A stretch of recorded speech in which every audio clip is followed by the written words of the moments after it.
Shalom, selamat pagi Bapak Ibu Saudara yang terkasih di dalam Tuhan. Kita berjumpa lagi di ibadah pagi. Selamat pagi Bapak. Pagi hari ini kita mau kembali lagi masuk dalam hadirat Tuhan, membawa hati kita lebih dalam lagi berjumpa secara pribadi dengan Tuhan. Terlebih lagi kita mau menyerahkan kehidupan kita sepenuhnya kepada Tuhan. Mari kita berdoa. Tuhan Yesus, terima kasih buat pagi hari ini.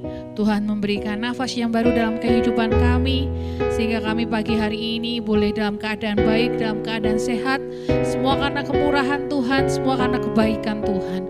Pagi hari ini Tuhan, kami mau datang dalam hadirat Tuhan, bawa hati kami untuk masuk dalam hadirat-Mu, memberikan pujian yang terbaik untuk Tuhan.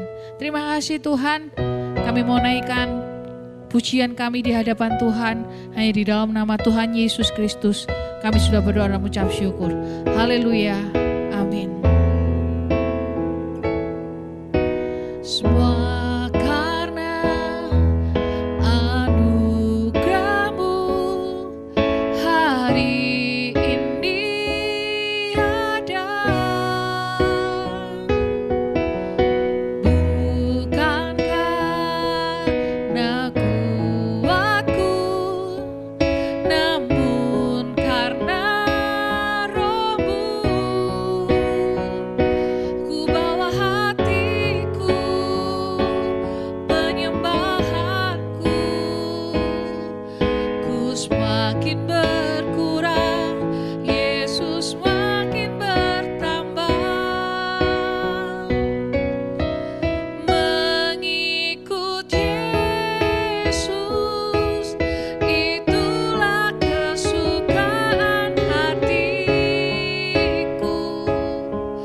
Ku lepas semua hakku untuk mengenal kehendaknya di hidupku. Mengiring Yesus, itulah kekuatan hidupku.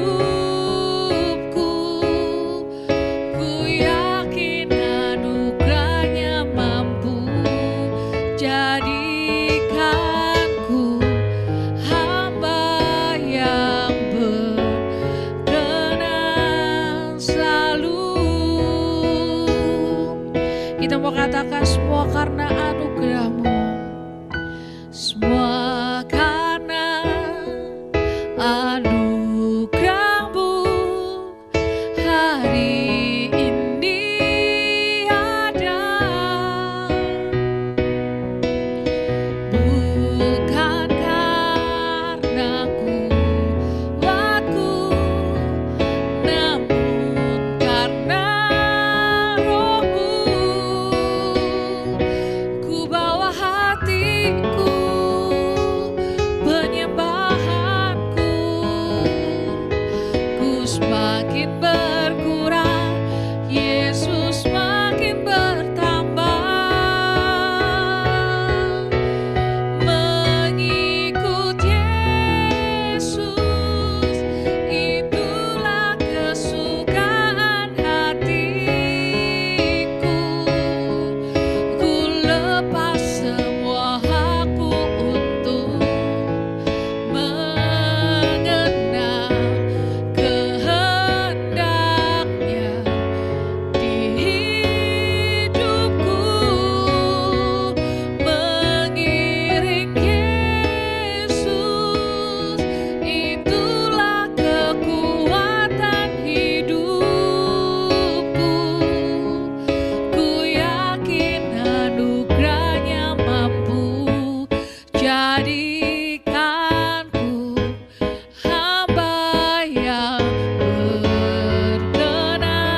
kasih Tuhan Yesus buat pagi hari ini. Kami boleh berjumpa secara pribadi dengan Engkau pada pagi hari ini. Terima kasih Tuhan. Sebentar kami mau mendengarkan firman-Mu. Kiranya Tuhan perbarui hati kami, buka hati kami untuk menerima taburan firman Tuhan pada pagi hari ini. Dan kiranya firman-Mu boleh menjadi kekuatan untuk kami, menjadi rema bagi kami semua. Terima kasih Tuhan. Hanya di dalam nama Tuhan Yesus Kristus, kami sudah berdoa dan mengucap syukur. Haleluya. Amin. Shalom Bapak Ibu Saudara, berjumpa kembali di ibadah Selamat Pagi Bapa. Kita telah memuji dan memuliakan nama Tuhan. Sebentar kita akan bersama-sama belajar tentang kebenaran firman Tuhan. Di bulan ini, MCC memiliki tema yaitu Kristus adalah hikmat. Selama 1 bulan penuh, kita akan bersama-sama belajar mengenai Kristus adalah hikmat Bapak Ibu Saudara. Kristus adalah hikmat merupakan suatu kalimat yang membuat banyak orang bertanya-tanya. Orang-orang dunia terutama. Orang-orang dunia akan bertanya-tanya. Bagaimana bisa hikmat itu berbentuk pribadi? Bukankah hikmat itu adalah pengertian atau kebijaksanaan yang orang-orang dunia katakan? Tetapi bagi kita orang-orang percaya, kita dapat mengerti dan memahami bahwa pribadi Kristus inilah yang menjadi hikmat bagi kehidupan kita, Bapak Ibu Saudara. Ketika kita menempatkan Kristus sebagai hikmat di dalam kehidupan kita, maka kita akan merasakan tuntunan kuasa yang sempurna atas kehidupan kita. Pengajaran Kristus, kasih Kristus, pengertian-pengertian yang Kristus berikan bagi kita, dan hal-hal yang Kristus telah anugerahkan bagi kehidupan kita, kita akan dapat memahami bahwa itu semua karena Kristus sendiri, karena hikmat itu, karena kita menjadikan Kristus sebagai hikmat dan yang terutama dalam kehidupan kita, Bapak Ibu Saudara. Mari kita belajar bersama-sama untuk menjadikan Tuhan atau Yesus Kristus sebagai hikmat dalam hidup kita, Bapak Ibu Saudara. Pada pagi hari ini kita mau sama-sama belajar untuk menjadikan Tuhan sebagai hikmat dari pribadi Yusuf. Saya yakin bahwa Bapak Ibu Saudara semua sudah memahami dan mengerti bagaimana kisah dari Yusuf ini, Bapak Ibu Saudara. Yusuf adalah anak kesayangan dari Israel atau Yakub. Namun karena dia begitu disayangi oleh Yakub, maka saudara-saudaranya menjadi iri dan berniat untuk membunuh Yusuf. Akan tetapi, niat itu tidak terrealisasikan, Bapak Ibu Saudara, karena ada salah satu saudara Yusuf, yaitu Ruben, yang mendengar akan hal itu. Akhirnya Ruben bernegosiasi dengan saudara-saudara yang lainnya, sehingga niatan untuk membunuh Yusuf itu tidak terjadi. Akan tetapi, Yusuf dibuang ke dalam sumur. Sampai waktu berjalan, ada saudagar Median lewat, dan Yusuf dijuallah kepada orang Ismail itu. Singkat cerita, Yusuf dibawalah oleh orang Ismail itu sampai ke Mesir. Nah, di Mesir inilah Yusuf mengalami banyak hal, dan sampai pada akhirnya ia bisa menjadi orang nomor 2 di Mesir dan menjadi kepercayaan Firaun, Bapak Ibu Saudara. Di Mesir ini, peran hikmat Tuhan yang Yusuf tempatkan menjadi yang terutama di hidupnya sangat terasa.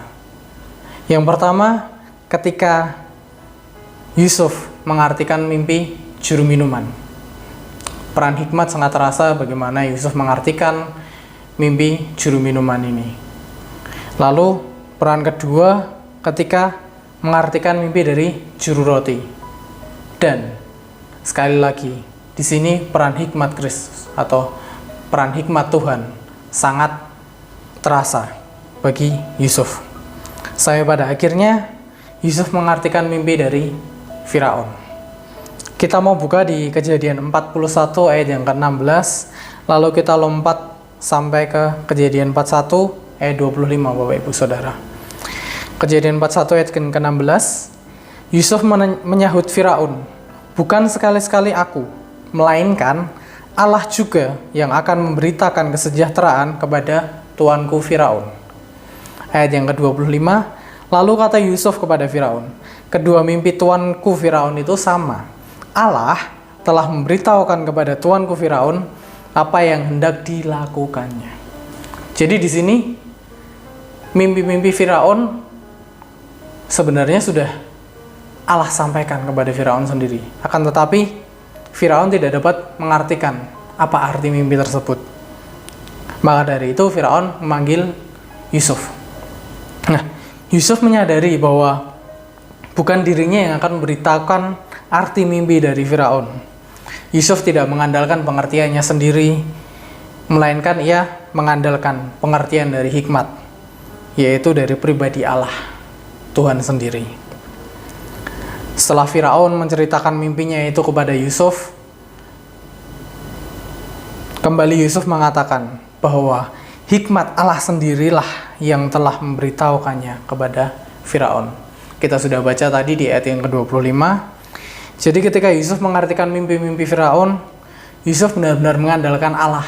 Yusuf benar-benar menempatkan Allah itu menjadi yang terutama, menempatkan Allah menjadi pengendali atas pikirannya, pengendali atas lidahnya. Jadi apapun yang nanti Yusuf akan sampaikan itu semuanya berasal dari Allah. Dan Yusuf percaya sepenuhnya bahwa Allah akan membantunya mengatakan apa yang telah Tuhan beritahukan kepada Firaun dengan pengertian yang dapat dipahami oleh Firaun. Itu pun juga dengan hikmat yang daripada Allah. Di Kisah Para Rasul yang ke-7 ayat yang ke-10, begini bunyi firman Tuhan, dan melepaskannya dari segala penindasan serta menganugerahkan kepadanya kasih karunia dan hikmat. Ketika ia menghadap Firaun, Raja Mesir, Firaun mengangkatnya menjadi kuasa atas tanah Mesir dan atas seluruh istananya. Ketika Yusuf menjadikan hikmat Allah menjadi yang terutama dalam kehidupannya, penyertaan Tuhan sangat sempurna atas kehidupan Yusuf. Meskipun Yusuf harus melewati begitu banyak hal, sampai Yusuf masuk penjara, sampai pada akhirnya Yusuf menjadi orang kepercayaan Firaun. Itu semua tidak lepas daripada campur tangan Kristus atau campur tangan Tuhan atau Allah itu sendiri, Bapak Ibu Saudara. Dan hikmat yang adalah Allah itu juga yang membuat Yusuf menjadi orang nomor 2 di Mesir. Dengan hikmat yang dari Allah itu, Yusuf dapat mengatur pemerintahan yang ada di Mesir dan menjadi kepercayaan dari Firaun, Bapak Ibu Saudara. Mari kita belajar dari pribadi Yusuf ini. Ketika kita menempatkan Kristus menjadi yang terutama, ketika kita menempatkan Allah atau Tuhan itu sendiri menjadi yang terutama dalam kehidupan kita, kita mengizinkan Tuhan untuk boleh mengendalikan pikiran kita, mengendalikan hati kita, mengendalikan hal-hal yang ingin Tuhan lakukan dalam kehidupan kita. Kita menyerahkan nahkoda kehidupan kita kepada Tuhan dan membiarkan hikmat itu berkuasa atas kehidupan kita. Maka saya yakin dan percaya bahwa hikmat atau pribadi Allah itu sendiri akan menuntun setiap langkah kehidupan kita, Bapak Ibu Saudara. Mari kita belajar bersama untuk menjadikan hikmat Allah menjadi yang terutama dalam kehidupan kita. Saya pada akhirnya kita mengerti dan kita menyadari bahwa hanya hikmat yang daripada Allah itulah yang bisa menjadi kekuatan, menjadi pegangan bagi kehidupan kita, untuk kita semakin mengenal pribadi Allah, untuk kita semakin menggenapi apa yang sudah Allah rancangkan dalam kehidupan kita. Mari kita sama-sama belajar untuk menjadikan hikmat atau pribadi Allah ini menjadi yang terutama dalam kehidupan kita, Bapak Ibu Saudara. Kiranya boleh menjadi berkat bagi kita semua. Mari kita tutup di dalam doa. Tuhan Yesus, kami mengucap syukur untuk berkat yang Tuhan berikan pada pagi hari ini bagi setiap kami, ya Tuhan. Kami mau belajar bersama-sama untuk menjadikan Tuhan sebagai yang terutama dalam kehidupan kami. Kami mau izinkan Tuhan mengambil alih kehidupan kami untuk boleh menjalankan rancangan yang sudah Tuhan tetapkan dalam kehidupan kami, ya Bapa. Ajarkan kami untuk berserah penuh, mengizinkan Tuhan untuk boleh mengendalikan setiap kehidupan kami, ya Bapa, sehingga kami boleh berjalan seturut dengan rancangan-Mu, ya Tuhan. Terima kasih Tuhan, terima kasih ya Yesus. Biarkan kami senantiasa berserah penuh, mengandalkan Tuhan sepenuhnya dalam kehidupan kami, ya Bapa. Dan sebentar Tuhan, kami akan melanjutkan aktivitas kami pada pagi hari ini. Kiranya Tuhan, setiap aktivitas yang kami kerjakan, semuanya dalam campur tangan Tuhan, dan Tuhan yang berkuasa dalam kehidupan kami ya Bapa. Terima kasih Tuhan. Ini dalam nama Tuhan Yesus Kristus kami sudah berdoa dan mengucapkan syukur kami. Haleluya. Amin. Kita akan memasuki saat teduh. Tetapi apa yang bodoh bagi dunia, dipilih Allah untuk memalukan orang-orang yang berhikmat. Dan apa yang lemah bagi dunia, dipilih Allah untuk memalukan apa yang kuat.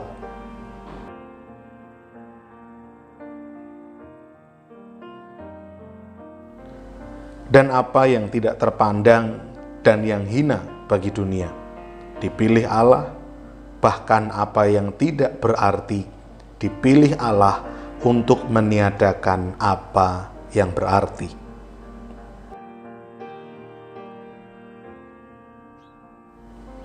Supaya jangan ada seorang manusia pun yang memegahkan diri di hadapan Allah.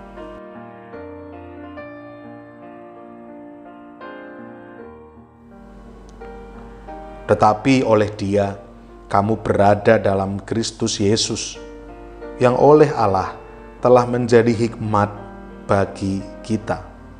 Ia membenarkan dan menguduskan dan menebus kita.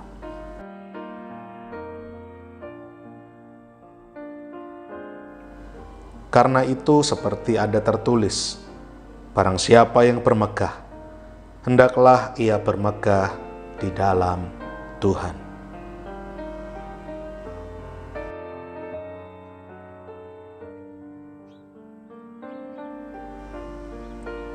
Kita akan berdoa untuk beberapa pokok doa. Bapak Ibu Saudara silahkan berdoa, mendoakan pokok-pokok doa yang tercantum di layar.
Bapa kami yang di sorga, dikuduskanlah namamu, datanglah kerajaanmu, jadilah kehendakmu di bumi seperti di sorga.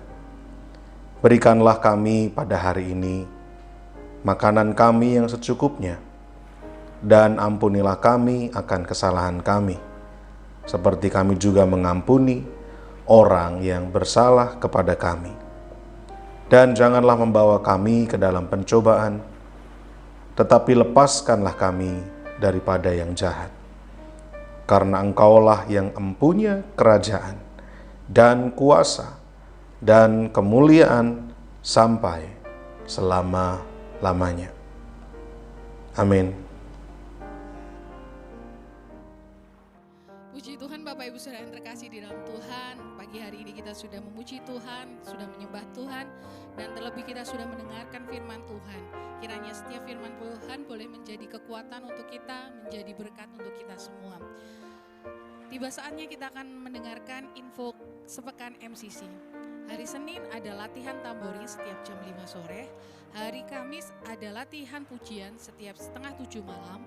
Lalu hari Jumat ada menara doa kota di Hotel Haris Rantai 16 setiap jam 6 sore. Lalu hari Sabtu ada ibadah pemuda remaja Metanex setiap jam setengah 6 malam. Lalu Minggu pagi ada ibadah sekolah minggu jam setengah 8. Dan sore hari jam 5 sore kita akan bertemu lagi di ibadah MCC. Demikian informasi sepekan MCC. Dan pagi hari ini kita mau akhiri ibadah pagi pada pagi hari ini. Kita mau tutup ibadah pada pagi hari ini. Bapak Ibu tetap semangat untuk menjalani hari ini. Tetap jaga kesehatan dan terus berpengharapan kepada Tuhan. Mari kita berdoa. Tuhan Yesus, terima kasih buat pagi hari ini kami sudah memuji memuliakan nama Tuhan, terlebih kami sudah mendengarkan firman Tuhan. Kiranya Tuhan yang memberkati hati kami supaya hati kami dilimpahi dengan berkat yang daripada Tuhan. Pagi hari ini Tuhan kami belum mau belajar menyerahkan kehidupan kami sepenuhnya ke dalam tangan Tuhan dari pagi hingga malam hari nanti dalam penyertaan dan perlindungan Tuhan. Terima kasih Tuhan Yesus, kami mau akhiri ibadah pagi hari ini hanya di dalam nama Tuhan Yesus Kristus. Kami berdoa dan mengucap syukur. Haleluya. Amin.